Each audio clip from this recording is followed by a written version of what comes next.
Welcome to the Deep Dive. Today, we're pulling apart the world of nutritional marketing. It can get pretty sticky. Definitely. We're zeroing in on this idea of, ultimate convenience, replacing your whole supplement stash with just one chewable thing. Exactly. And the product in the spotlight is GRUNS, this all-in-one gummy vitamin. Right. It promises, well, a lot. 60 ingredients, vitamins, minerals, superfoods, adaptogens, even 6 grams of fiber, all packed into a gummy. Sounds amazing on paper. So our mission today, looking at the sources you sent over, is to figure out if this convenience actually holds up nutritionally, especially for someone like you who wants the real story. Okay.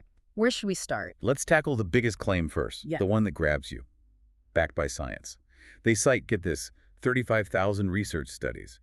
That sounds incredibly solid. It sounds solid, but it's actually quite manipulative when you look closer. That huge number, 35,000. Yeah. That's the total number of studies ever done on all the individual ingredients combined.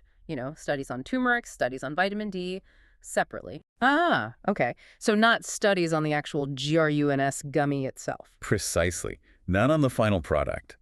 They're borrowing the credibility of ingredient research and applying it to their specific mix. So it's a bit like me making a smoothie with spinach and banana and saying it's backed by 10,000 studies because, well, spinach and bananas have been studied. Exactly like that. It completely ignores how these 60 ingredients might interact together. Do the sources talk about that, the interaction? They do. The concern is when you mix so many compounds, they can actually interfere with each other. They might block absorption or compete in your gut. So the synergy could be negative or just not there. Right. The marketing picks the best bits about single ingredients, but doesn't address the reality of the blend. Okay, so the science claim is maybe smoke and mirrors. What about actually making the gummies? The process itself, getting that chewy texture requires heat, doesn't it? It does, yeah. High heat. Yeah. And that's a major problem for nutrient stability. Well, dietitians in the sources point this out clearly.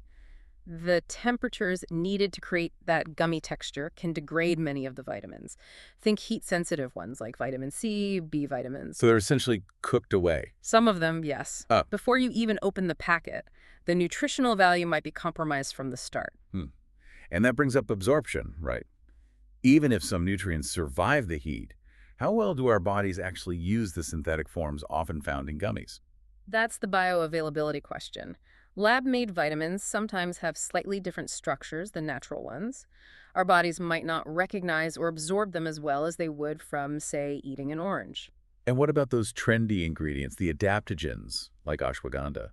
They're meant to help with stress. Great concept, but adaptogens can also be sensitive to heat. If they're degraded in the manufacturing, you're basically just paying for the idea of stress relief, not the active compound. So the very thing making it convenient the gummy form might be undermining the whole point. It seems that way. Based on the sources, there's a fundamental conflict there. Okay, let's talk trade-offs then. What's missing versus what's extra. They talk about gut health benefits. But here's the thing. The sources confirmed there are no probiotics in these gummies. And no digestive enzymes either. Seriously. For a product aiming to be an all-in-one wellness solution, those seem like big omissions for gut health. Very significant omissions, yeah. And what about what is added? Sugar comes to mind. Yep.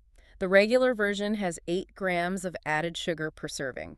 That's quite a bit. And that's not just bad because it's sugar, but because gummies stick to your teeth. Yeah. Increases cavity risk. Exactly. It sticks those synthetic bits right onto your enamel. And yes, the sugar helps with taste, but it's also structurally important for the gummy texture itself. So you're getting less nutritional value, possibly degraded nutrients, no key gut health elements, and extra sugar. That seems to be the picture the sources paint. But hang on, let's look at user results. Yeah. The sources mention some people do see benefits, right? There's a split in reviews. There is.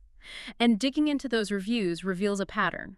The people reporting positive changes like more energy, better digestion, often turn out to have diagnosed nutrient deficiencies.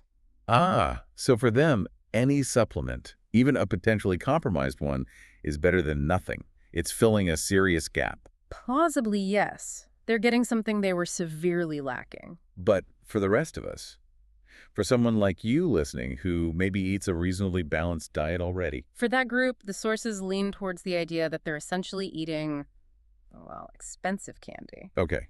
We should acknowledge the convenience factor is real. Those little grab-and-go packets are easier than juggling multiple bottles or mixing powders. True, the convenience is appealing.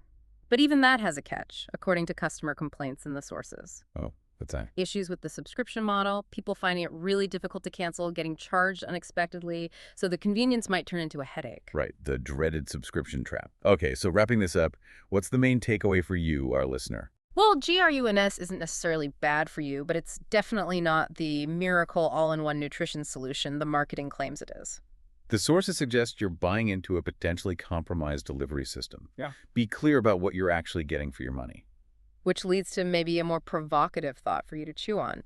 If the main benefit is convenience, but the manufacturing might weaken the nutrients and the sugar is high, what basic knowledge gap about nutrition is this kind of product filling? If your diet is already pretty solid, the sources strongly suggest you'd be better off saving your money and, just eating some actual vegetables.